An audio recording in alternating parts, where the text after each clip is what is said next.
Hey, happy Friday, everybody. Welcome to CANNAfact Friday on this beautiful day, Friday, July 29th. I cannot believe it's already halfway through the year. My name is Adriana Hemans. I'm the VP of Growth at ISA, a data and insights firm based in LA that specializes in cannabis consumer research. And I'm joined by my co-host, David Palaschuk, who is not in LA. He's in Seattle, which is experiencing an insane heat wave. So thank you for joining us, David, and keeping it cool and sharing your cool insights with us. Thank you, Adriana.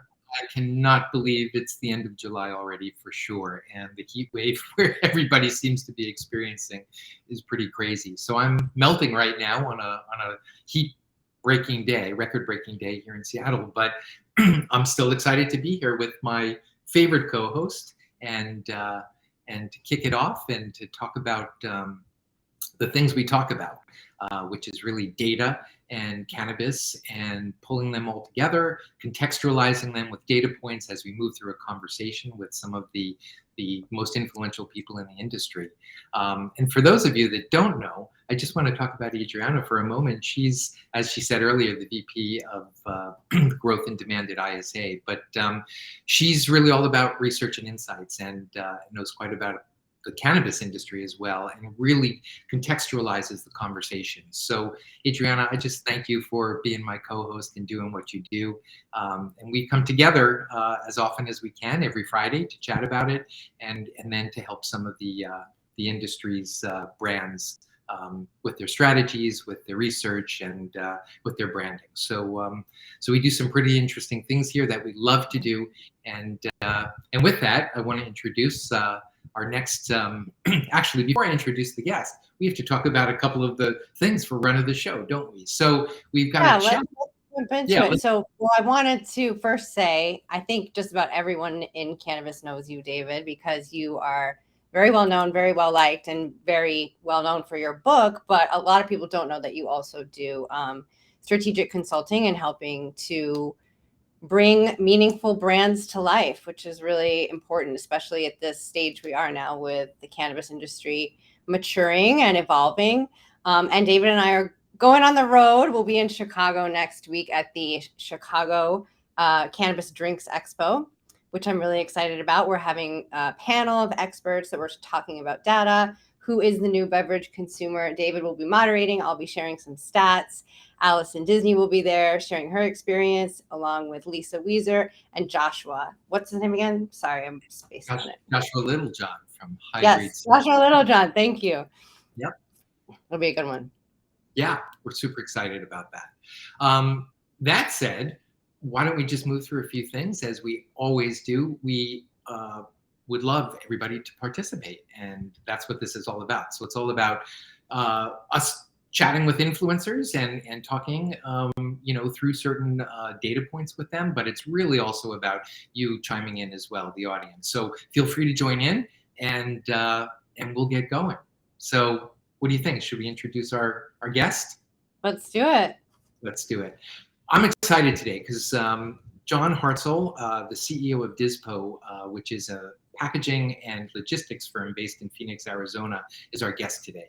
And he's going to come out. We're going to talk about packaging and how packaging affects cannabis and how packaging is really tied into the consumer experience, and how he's worked with many single state operators and multi-state operators to really develop their packaging and make a difference for their brands. So I'm excited to bring out one of my new best friends, John Hartzell. Come on out, John. Welcome, John. Oh, how's everybody doing? Good. We're doing great. Great. I'm in Virginia at the moment, which, by the way, is hotter than Seattle and Phoenix, where I reside.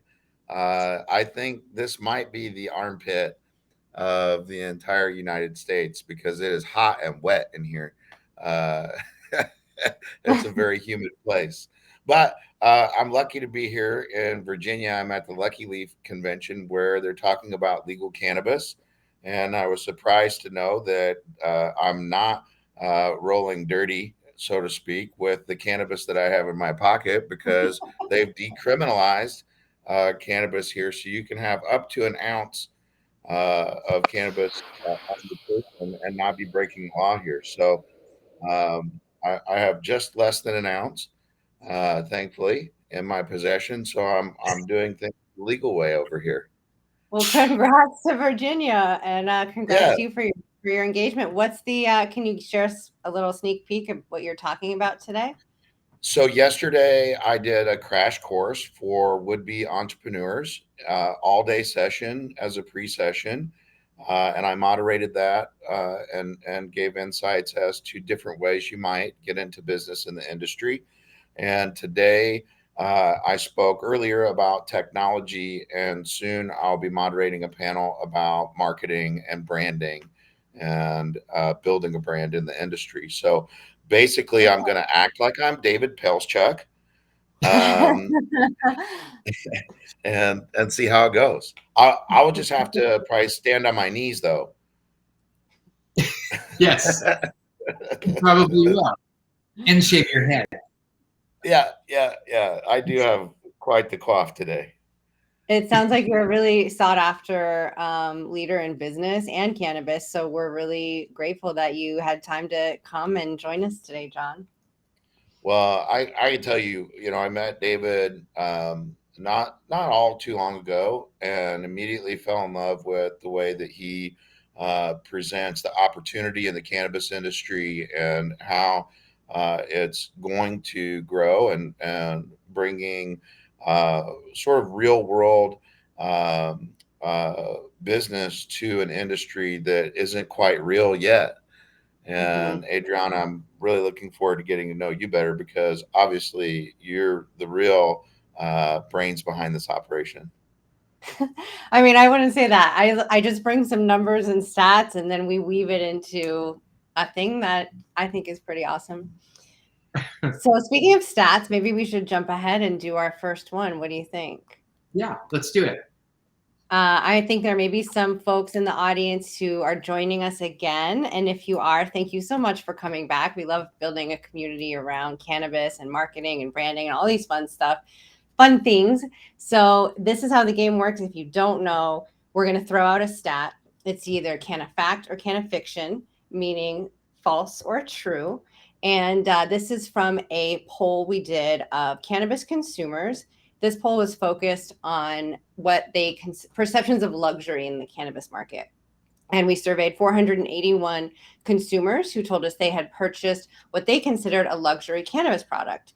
And then we were digging into that to find out what made them consider it luxury. What do they look for if they're looking for something luxury? So this stat is, and again, it's either CANNAfact or CANNAfiction. So throw your guess in the chat. This stat is, among consumers who had purchased what they considered a luxury cannabis product, more than 25% said the high-end packaging defined the product as luxury. What do you think? More than 25%? Less than 25%? How big of a role do you think that high-end packaging plays in perceptions of luxury in cannabis? As you mentioned, this is a nationwide survey, 21 plus. I think it's more than. Every time I have cannabis, I always think it is more luxurious than it is. So I will go more. What do you think, David? Well, I always think about what consumers and consumer packaging is all about and where that leads first. So for me, I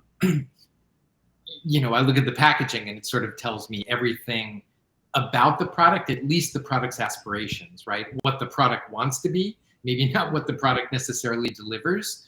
So my guess is high. I see Doug just said more than 50%. I'm just going to play it safe, and I'm going to say CANNAfact more than 25%. I will say that. There's definitely a consensus. We have 6 folks in the chat that all said CANNAfact. That's right. 7, 8 who have guessed CANNAfact. Thanks for guessing, everybody. Brandon and Doug and a few others. Tracy, everybody thinks it's a fact. So let's see. Is this an easy one? Let's see. I'm doing the nails drums today. You were correct. Everybody got it right. Every single person got it right. Amazing.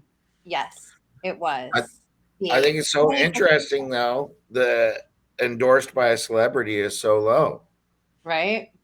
We thought that was interesting. Yeah. So we pulled out that 26% is the amount who consider it luxury because of the packaging.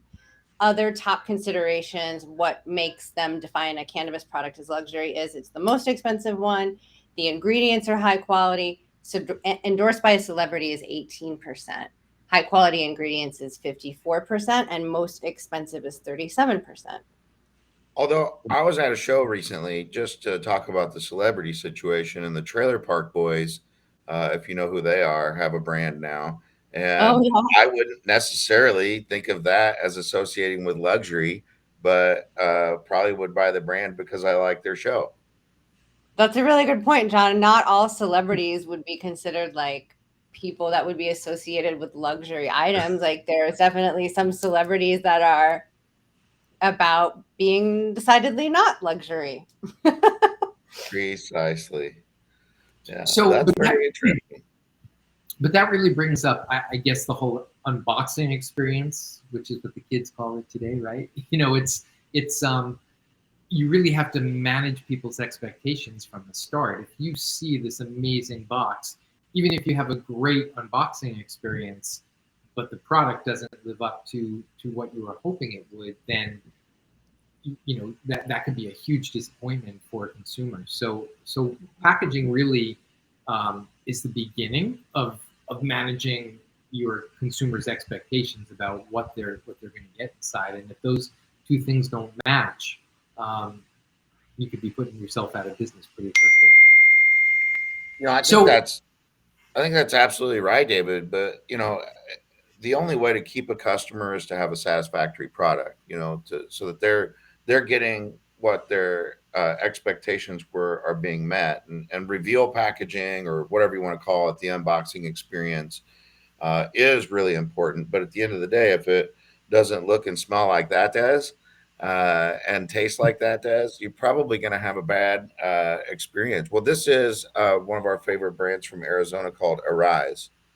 And that's a sugar wax that I have that's been extracted from live resin, or making live resin from fresh frozen. Mhm. Very nice. Well, so I guess the point here is that the contents has to be good, or in par with whatever you're promising, right? But is the packaging? So I guess my question for you is: do you have any stories that where brands have had packaging and then, for example, come to you and come to Dispo and said, "Hey, we need repackaging," and has that made a difference? Any anecdotal stories where you've changed packaging and it's really turned the lights on? Yeah, I absolutely. The thing that comes to mind is more function over form. And you think about packaging, and you think about the form and how you're trying to represent the brand. But I think about it as a consumer. And here I flew to Virginia with my concentrates, and my jar became inverted and my concentrates got onto the lid. Well, that liner in my lid is PTFE, it's Teflon. So I'll be able to recover the material that leached onto the lid of the jar, and I'll be able to consume that material. And we're talking about that jar is a $50 jar of concentrates. So whatever amount got on that lid, that's probably $7 or $8 worth of concentrates in there, and I'll be able to get that out. So innovating in a way that makes that package functional for cannabis, that's an organic and continuing to off gas material, is important. We've also had people that would come to us and bring hand drawn designs for their package on paper with notes written in pencil, and had to bring that to life and create something that was, uh, you know, passable for the shelf. And uh, in all ways and all things and everything that we're doing in the industry around packaging and design and branding is trying to get away from all the old cliches. Every name of every business and brand having nature or medicine or nature's medicine, or being botanical, or whatever other pharmacy with a farm with the ph. and trying to get away from those things and creating brands that are relevant to people's lifestyles and create connectivity to the rest of what they're doing in their daily lives. It sounds like you put a lot of thought into not only making the packaging work, like have the functional benefits, but also what that experience is like for the consumers when they're opening it and when they're using it and when they're interacting with it on a probably daily basis. We know, because we talk to folks all the time who are saying that there's so many hurdles that cannabis brands have to deal with, regulatory issues and compliance issues and what have you. And we were reading recently about something that affects the packaging industry, which is a new law in California requiring 25% of the packaging to be recycled. How is that about to impact your business, John? It will have very little impact on us because the material that we're using, quite a lot of it, including this little pop top that I brought here to Virginia legally. You can possess that amount, by the way. But this is a recyclable and compostable product. So we have quite a lot of products that are already recyclable, including our chipboard boxes and other sustainable options. At the end of the day, our industry is going to innovate towards sustainability because it is an innovative industry with quite a lot of entrepreneurs. And I think that the use of ocean plastic and the use of more sustainable material, particularly hemp, obviously, will be a big part of how this industry impacts the rest of the world. End of the day, everybody would like to be using more hemp in their material, whether it's their clothes and textiles, or it's the packaging for their marijuana, or it's the hempcrete that builds our roads and sidewalks. Our infrastructure has to catch up with the idea of using hemp and being a more sustainable place in the way that we're doing our business. Is that something that you're looking into, is using hemp actually as part of the packaging itself, or are you already doing that? Sorry, random side note. Yeah, so of course, but again, Weyerhaeuser, the world's largest producer of paper that we would write or print, and put in your copier. If you're not doing most things electronically now, sign up for bill pay electronically and save a tree. But Weyerhaeuser is the biggest producer of paper on the planet. They have only transitioned 2 of their facilities to be using hemp pulp versus tree pulp, and so my thought is the infrastructure will catch up to this in maybe a couple of decades, where we'll be seeing more hemp products than you are seeing cotton or other synthetic materials. Awesome. It's interesting that you mentioned, John, definitely a side note, and perhaps, even topic for another show. But it's kind of ironic when you think about prohibition of cannabis and you think about Harry Anslinger and the connections to the Weyerhaeuser family, when the war was really between paper and hemp, right? Wood pulp and hemp pulp. So to see this come years around, decades, later, 100 years later, where the Weyerhaeuser family is finally, catching on to what it should be. So it really for those is incredible, and that should be the topic of your next book, I think, David. There's a lot of talk about that, but basically, David is a fountain of knowledge. Harry Anslinger, head of what was the DEA, the Weyerhaeuser family pushing for paper, and the Hearst family, obviously selling newspapers at the time. So those things are all connected, and that's why a big part of why prohibition ended up where it ended up. But moving on, we do have another. I have 2 other people on the show that are running to present at different events right after, so I have to keep things moving today. So we've got our next stat, and I would love to go to that. And this goes back to packaging. This goes back to luxury. This goes now into gifting.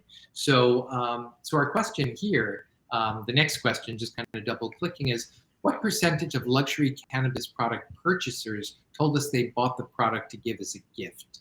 And so this is interesting. Now it's just a little bit removed from hey, I'm going to consume this, but now I'm going to give this. And sometimes gifting is really interesting because, you know, you might splurge on a gift. Therefore, you expect a little bit more. Maybe you would buy a gift for somebody that you wouldn't buy for yourself. So there's some really interesting things here. Maybe, you know, the packaging has everything to do with it. And I often think of novelty packaging, which is really appealing to people. But let's come back to the question. So the question is, what percentage of luxury cannabis product purchasers told us they bought the product to give as a gift? A, 10%, B, 25%, C, 50%, or D, 75%? We got a lot of guesses in the chat already. We have 2 guesses for option B, which is 25%. We have 2 guesses for option A, which is 10%, and 1 guess so far for option C, which is 50%. And I should mention this was from the same survey that we mentioned earlier, 481 folks across the US who had purchased a cannabis product that they considered to be a luxury product. Right, absolutely. And we're just talking about whether or not they believe that it was a luxury item when they define it as a luxury item according to their own perceptions of it being a luxury item. Right. All I'm saying, every time I buy cannabis, I am buying it as a gift because I would like to smoke it with other people. So, but in this case, we're saying it is a luxury item specifically. I would say it's 25%. I'm agreeing with the studio audience. The studio, it looks like this one is a little more contentious than the first one. The first one, it was a resounding CANNAfact. This one, we have a few differing options. Nobody's guessed a D, but the audience seems to be pretty evenly split between A, B, and C, which are 10%, 25%, and 50%. Right. And Kenny, I would like to know from them what they think is luxury. Well, that was the whole point of the survey, was to figure out what makes people perceive luxury products in cannabis. Is it different than other types of verticals? And we asked them questions like, does it impact your perception of it as being luxury if there's a celebrity spokesperson, or if it has high-end packaging? There's a whole litany of questions. But one of the things we wanted to find out is like how much of the purchase of luxury items is for gifting. Is it something that they're purchasing for themselves just because they want to have the best of the best, or they want to treat themselves, or is it because they need to give a gift to somebody and it has to be more above what you would consider like the everyday version of that item? Right. Well, all right, well, drum roll. You're there you go. He's running the show over here already. Yep, I know. Well, and the answer is 25% bought a luxury cannabis product to give as a gift. And so the nice other guess, Jennifer and Phil. You both got it right, and so did Kenny. Good guesses, everybody. Kenny did, although Kenny had a question mark after it. I don't know. Kenny needs a little more oomph in his beat. So Kenny also had a question, I think, for John. Does the recycled packaging reduce the shelf life? Thoughts on that? That's a good question. Yeah, so not necessarily in this pop top, because it's still just the resin that's recyclable in that situation. Anything that's going to be compostable at some point is going to start to degrade, but hopefully, particularly because we're using or selling a product that's made for consumption and is continuing to degrade and change, you don't need packaging that would require a long and stable shelf life. And typically it's a year, for most cannabis products within any type of packaging for the product itself to live. So, is a biodegradable product, live that long?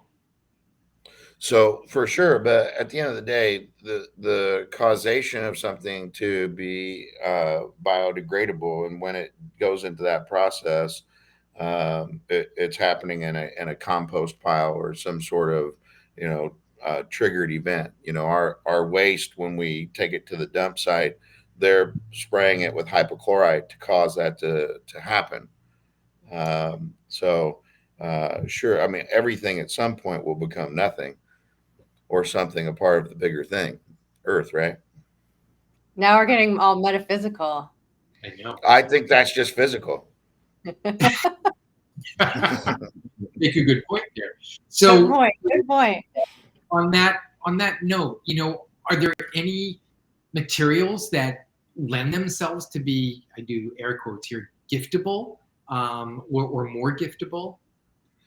Yeah, we do packaging all the time that is intended to survive beyond the initial product that was sold in it. And when we first started this company, I just couldn't wait to make our first tins, because when I was a kid, some of my favorite things were the Ritz tin, you know, with the Ritz crackers, and my grandma and buy Ritz crackers in the box and take them out of the box and put them in the tin. And she'd had that tin for, you know, how many ever years she was old. And I always thought she was 100 from the time I met her until she died. So, uh, Grandma Cookie. But I couldn't wait to make a tin, because that is something that will be used for years. And I still use them. I'll put joints in them and put them in my pocket, but because it protects them from breaking or whatever. And so now we're making gift boxes that are intended for long-term use. We're making functional packaging. Just the other day, I hope Charlie is on and listening. He's working on a project with a customer that the box will open and turn into a rolling tray. So there's lots of ways that you can turn your expenditure on packaging into a marketing expenditure, particularly through technology, use of QR codes or NFC, near field. I know you're doing NFT, Adriana, but NFC is near field communication device. It's it's an antenna essentially that'll send you to a URL, create a unique serial code for that product, and now you can connect that product back to its testing results or its origins, or the ingredients that you made an edible with, or proper ways for consumption. There's lots of ways packaging can be made luxurious only simply through its continued life after its initial use at retail. And that's a great point too about reusing it, especially from a marketing perspective. If you have a tin that you're using to serve things on or use as a rolling tray, that's something you're interacting with and your guests will be interacting with that come to your home. So it's like you're endorsing the product every time you use that packaging again. That's absolutely right. I mean, reduce, reuse, recycle, right? It's all three. And if we could be serving up things that are reusable, certainly that lends itself to sustainability as well. You know, it's funny. I'm working with actually two clients that relate to music, with their cannabis brand, and they're working on packaging right now that, like a Hallmark card, when you open it up, there's a soundtrack that goes with it as well. So, it's interesting to sort of see how the experience relates, starting at packaging, kind of expands and unfolds and blossoms for people in different ways. By the way, between the last time you and I talked about that and this time that we're talking about it, I figured out how to do it physically. We know how to get it done. I got the things to put into the thing so it plays the stuff when you open it. Nice. Wait, are you allowed to share who this is or like what product it is? Or is it top secret? I have a top secret customer, so I don't Okay. know, David. Can you share your customer? No, I prefer not to, right? Let's keep it under our hat for now. Let's not get sued. Not on CANNAfact Friday. This is a litigious free zone. That's right. But to be revealed later. Yes. Yes. Yes. You'll hear it here first. On an upcoming show. But nonetheless, this just shows that, people are looking at packaging to create an experience, whether it's in audio, whether it's NFC, which I remember back in the day when I was at MasterCard, we were working with movie theaters, so somebody could just walk up to a movie theater poster in the lobby and connect right to a website and see the trailer of the movie before they decided which movie to go see. So, it's using this technology, it's using these materials, it's using things that speak to people kind of beyond the brand. And I'll make this quick. I often speak about what people want in a brand, and we're kind of at a place, today where people's beliefs tie back into the brand they buy. So, if it relates to technology and innovation and just really feeling that and experiencing that, that's really what it's all about.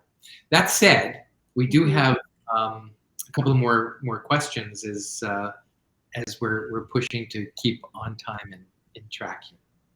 Yes, I have a question for John, and this is related actually to a topic we were just discussing earlier about celebrity endorsements. And you mentioned, which I thought was really interesting, that sometimes there can be celebrity endorsements, but they're not associated with a luxury brand. It might be something associated with a value brand. I think like when we fielded this survey, it was 2 years ago, and it was all about people were really focused on like, I want to be the Gucci of cannabis. I want to be the most luxurious brand. And I think that it's evolved. The thinking has evolved since then.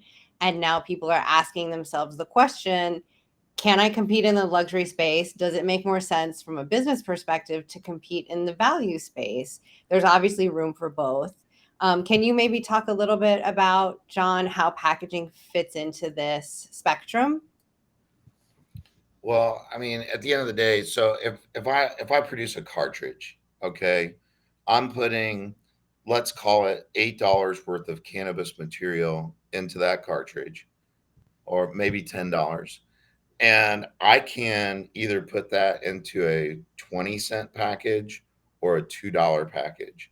And my opinion is I can appeal to incredibly different demographics at a different price point and make basically the same amount of money because of what package I put it into. So if I'm trying to appeal to the soccer moms and I'm trying to appeal to the college kid, uh, I need to be at a different price point, but I can put the same material into a different package and cause both of those individuals to want to buy my product. Ultimately, cannabis is going to make you feel the way it makes you feel, right? Top shelf flower, you might need to smoke a little bit less of it to feel the same way as smoking a little bit more of popcorn buds, right? So packaging has everything to do with the consumer's desire, what they're trying to gain out of having that cannabis. Um, I mean, for me, I'm trying to have it all, flour and concentrates, and I don't mind which part of the plant it came from, for the most part, but I do look for unique brands, and I, love art. So I'm looking for something that's, beautiful and artistic and fun. Whereas other people think of it more as a medicinal thing, and they're looking for something that looks almost pharmaceutical, right? John, you mentioned, actually, there were three things that I just grabbed from what you said is, one, as I always talk about, is brand archetypes. So one, medical, you just said people are looking for maybe more health and wellness. Other, you spoke about art and fun, so other people are looking for that. And I always talk about that. But I think the bigger thing that you just said is basically creating two sets of packaging for different customer segments, which really leads me to, that brands, as they're getting up, as they're creating their business plans, as they're looking for investment, and as they're spending, the use of proceeds, that needs to go into packaging, which really relates back to who are they targeted, and then really what's their margins. So packaging really has so much more to do with, a cannabis brand, and probably any brand for that matter, than most people even give it credit for, and most people even think about. Yeah, I think that's absolutely right. We find sometimes, less often than we used to, people will be, into their first harvest and go, okay, now what? And they don't have a brand, they don't have packaging. They haven't even thought about just have, you know, I mean, cannabis does sell itself. Don't get me wrong. Um, it's pretty easy to sell, but it's not easy to compete against all these other brands if they're doing a better job of marketing themselves to the people you're trying to sell your cannabis to. And so having thought early in what you're trying to accomplish, and not limiting yourself to one or two segments of the audiences that there are for cannabis, because it's as broad as the movies you were talking about earlier, David. The audience that you're trying to attract to cannabis spans from the very young for medicinal use, you know, with young children, all the way through senior citizens, and it spans across every socioeconomic group. There's nobody in the world who is isolated from using cannabis, right? Everybody could benefit. Even you people in Kansas could benefit from consuming cannabis. I'm from Kansas, John. I grew No up in way! Wichita. Where? Yeah, in Wichita. I went to high school, Wichita. Northeast. Yeah. Are you a Crazy. shocker? Yes. My dad taught at Wichita State University for like 15, 17 years. No way. Yep. I know. Are they ever going to come around? Who knows? We'll see. Yeah, I But was born in a hospital in Kansas, but I hail from Missouri. oh, no way. We'll see. There you That's go. right. Another connection. I love what you just said about everything, sort of about how cannabis can be many things to many people.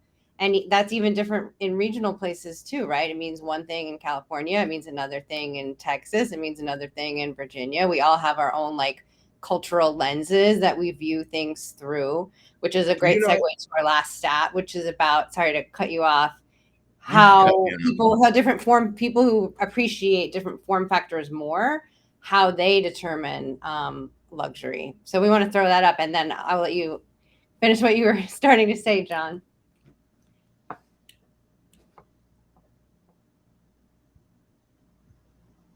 Oh, did I cut you off? Did you have something else to say?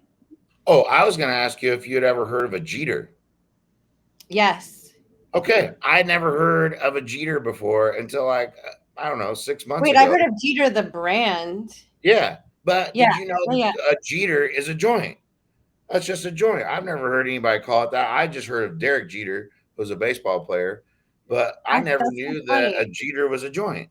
I thought And it was a brand name. Shows what I know. well, I guess and it's we're talking about the regionality of things, Yeah. right? This is something that people, I guess, in California have been calling joints for a long time. Who knew? I've never heard of a Jeter. That's amazing. Interesting. So y'all, audience, you will have to forgive us for our creative descriptors in this Canna choice question. Sometimes I get sick of saying the word consumer, so we decided to get a little different with it. But here's the question. It's a Canna choice. You have 4 options.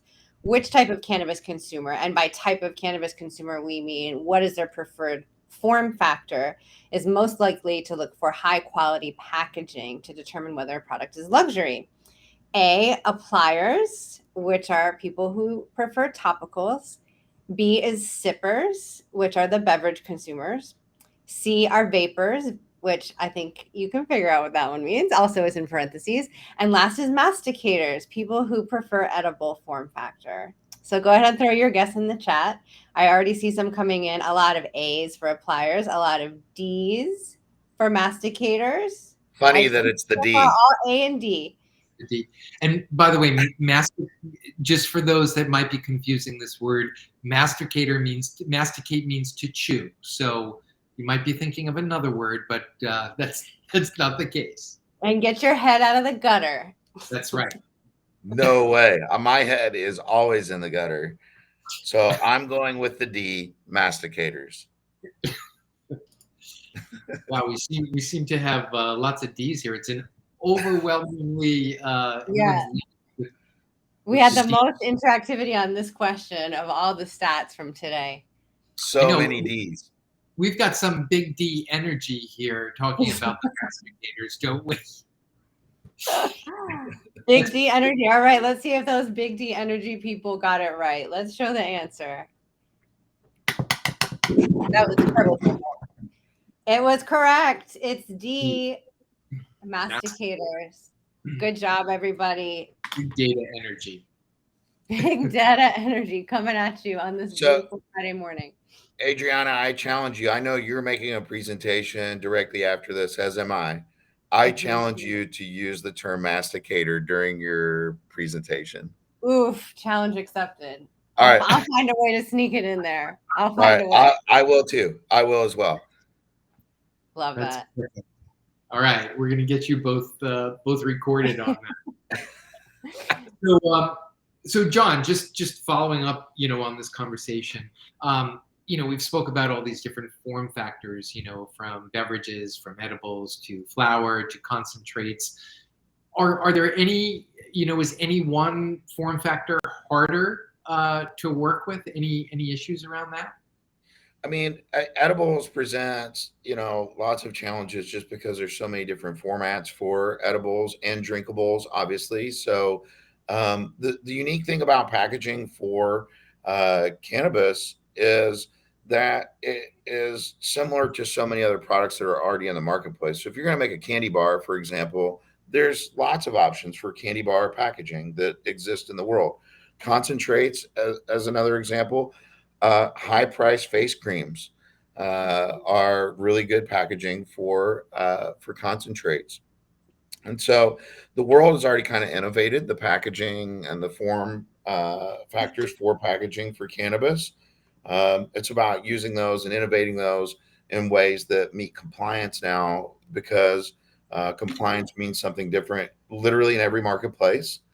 And so doing beautiful things which are attractive to consumers, but also meet the compliance and regulations in the marketplace is probably our biggest challenge with respect to packaging.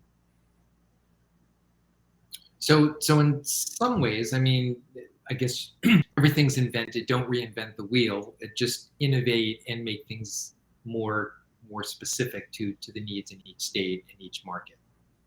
Yeah, and every time you innovate, make sure that you are taking the opportunity to file for a fucking patent, because everybody will be trying to copy you. And this industry is so new that there's going to be quite a lot, and there's going to be a number of people, innovators and entrepreneurs. They're going to make quite a lot of money because the industry is new. It needs innovation, and those folks that are doing that are going to really have a lot of success for quite a long time. We're talking about at least another decade, maybe a decade and a half of explosive growth in this industry. Right on. Well, John, we've come to our time. I know you're running back to Lucky Leaf to speak. Adriana is going over to the NFT Expoverse in downtown LA.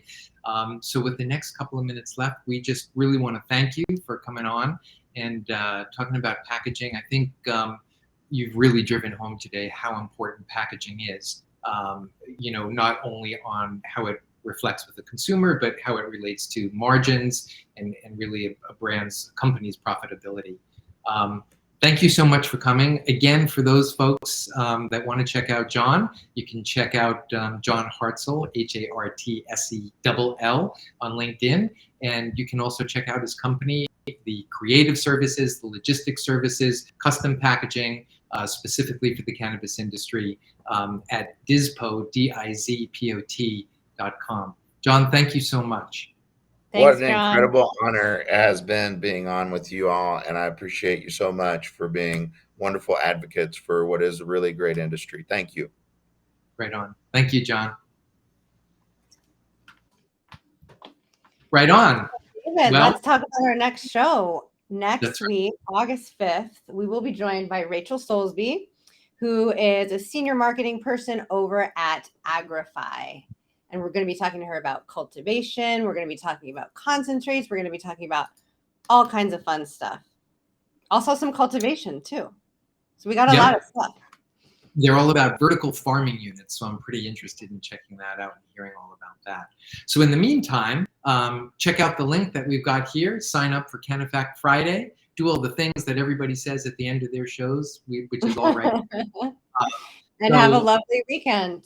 Have a great week. And if anybody's in Chicago, please come check us out on Tuesday. Adriana and I will be speaking there. And if you're in Virginia today, go check out John at Lucky Leaf in Richmond, Virginia. Thank you, everybody. And we will see you next Friday. Until then, have a great week. Bye. Bye-bye. Happy Friday.